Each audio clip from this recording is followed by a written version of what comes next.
Hello guys, hello Sagittarius. Welcome dito sa aking channel, Kapalaran 888 Sagittarius.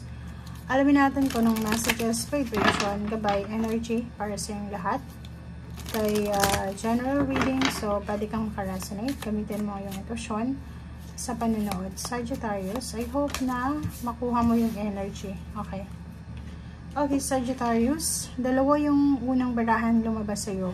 Yung first is a blessing to lift sadness. Number 30, 37, a blessing for unity where once there was division. Okay. So, ang nakikita natin dito is, yung ibang Sagittarius is posibleng involved ka sa mga pag-aaway or pwedeng may kapamilya ka, kaibigan, katrabaho na yung matatag nilang foundation is nasira sila. Diba? Parang nasira yung foundation. And this next 2 weeks na to, yung blessing na posibleng ibigay sa'yo ng universe na pwedeng makatulong sa'yo is yung ma-mend mo, maayos mo. Like for example, yung foundation, yung mesa, diba? For yung paan ng mesa, yung isa doon nasira. Pwedeng ikaw, may kakayahan ka na ayusin siya para maging stable ulit yung mesa. So parang ikaw to, yung blessing na matatanggap mo this 2 weeks na to is yung i-unite ulit, pagsamahin ulit, pabalikin ulit yung relationship na nasira, yung foundation na bumagsak, parang ganun. So, eto ka. Next naman is number 30, a blessing to lift sadness. So, yun. Kung may mga malulungkot sa paligid mo, may mga kung ano-anong hindi magandang nararamdaman yung mga tao dyan, may pagkakataon ka na ayusin, pasayahin yung mga tao dyan sa paligid mo.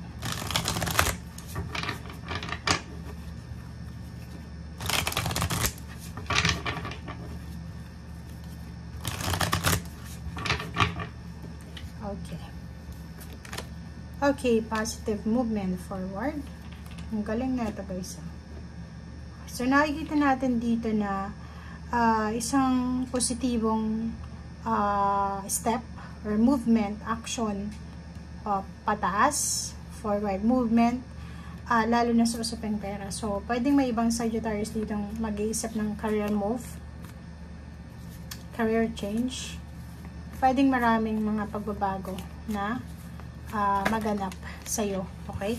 So, yung 51-6 is balance. So, nakikita ko sa'yo dito na para kang isang doctor, para kang isang healer, 'di ba? Parang ganoon. So, ikaw yung magiging susi ng relationship na maayos. Ikaw yung parang panday na aayusin mo lahat ng sira ng bahay.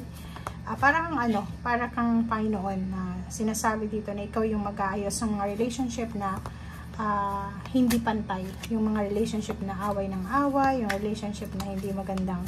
Parang ikaw yung magiging daan para maayos lahat. Okay, ano pa ba? Okay, 2 of Cups. Mayroon ditong wedding anniversaries, wedding invitation para sa wedding. May planong pagpapakasal, kung hindi pa kayo kasal. Mayroong relationship na posibleng humantong sa kasal, parang ganon. May relationship ditong posibleng magsisimula lang sa friendship and then hahantong sila sa kasal. So, yun. Isang relationship din ang posibleng magbo-blossom siya. So, nakita mo yung Ace of Cups. Yung Ace of Cups is yung parang magbo-blossom dahil sa sobrang happy. Parang ganun. Isang Sagittarius dito ang mas magiging super blessed. Magiging blessed siya na. Blessed of the blessed siya. Kasi, siya yung taong walang grudges. Meron siyang mga pain and heartaches. Meron siyang mga pagkakataon. Kasi tao lang siya, nasaktan. But, isa siya sa mga zodiac sign na parang mabilis lang siyang makarecover. So, yung ganyang klaseng ugali or behavior, yun yung dahilan kung bakit ka binabless. Kasi wala kang wala kang tinitira. Walang blockages sa puso mo. Di ba? Parang ginawan ka ng masama. Okay, ginawan mo ko ng masama. Sasama yung pakiramdam ko. But, hindi ako hindi ako magpapatalo sa pain na yon, hindi ko ilalagay yung pain na yun sa puso ko. So, parang ganun. Napaka, happy-go-lucky. Parang ganun. 6 of Cups. Marami kang maaalala from your past. It's either sa mga panahong walang-wala ka or sa panahong hirap na hirap ka sa buhay. Nakikita ko sir dito yung time na naghihirap ka siguro sa usaping pera. And maaalala mo lang siya, pero hindi mo siya ilalagay sa isip mo as grudges. Yun ang maganda, okay? So, Ace of Wands, makakaramdam ka ng sobrang excitement. Pero yun yung sinasabi sa'yo, konting tiis lang, or konting pause lang muna.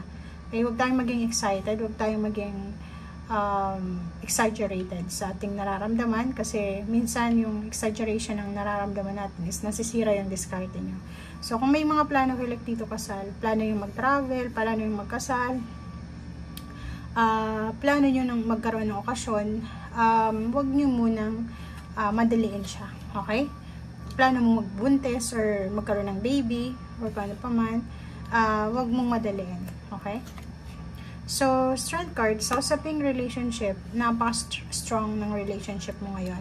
Like, for example, kung dati is medyo pagewang-gewang, pero ngayon sobrang strong na, isang emotional wish ang posibleng matanggap mo. So, if you're wishing na magkaroon ng anak, magkaroon ng kaibigan, magkaroon ng relationship, makikita mo dito na mayroong manifestation. Kaso lang, yung 7 of Swords, mag-iingat ka.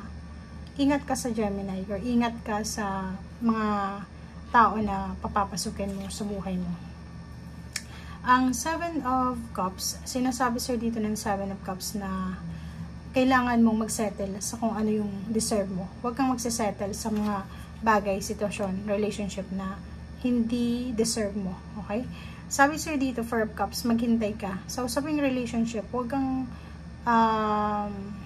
magpapakasal agad-agad sa taong hindi mo kabisado. Okay? 4 of Swords. Nakikita ko sir dito na may mga iba sa inyo dyan na kailangan munang maghintay, magpahinga, mag-pause, mag-isip. Okay? Yung negosyo, like sa usaping negosyo and relationship to, or work, huwag kang magpadalos-dalos na subukan ito, mag-sign up dyan, lalo yung mga pyramid scam. And yung 4 of Swords, sinasabi na make sure na pag-isipang mabuti. Maghintay sa go signal, maghintay sa symbol, sa sign, sa synchronicities. Kasi parang nakikita ko sir dito, masyado kang atat, masyado kang nagmamadali. Okay? And last card natin is the Star. Sinasabi sa'yo na kung para sa'yo is para sa'yo. So, huwag kang magmadali.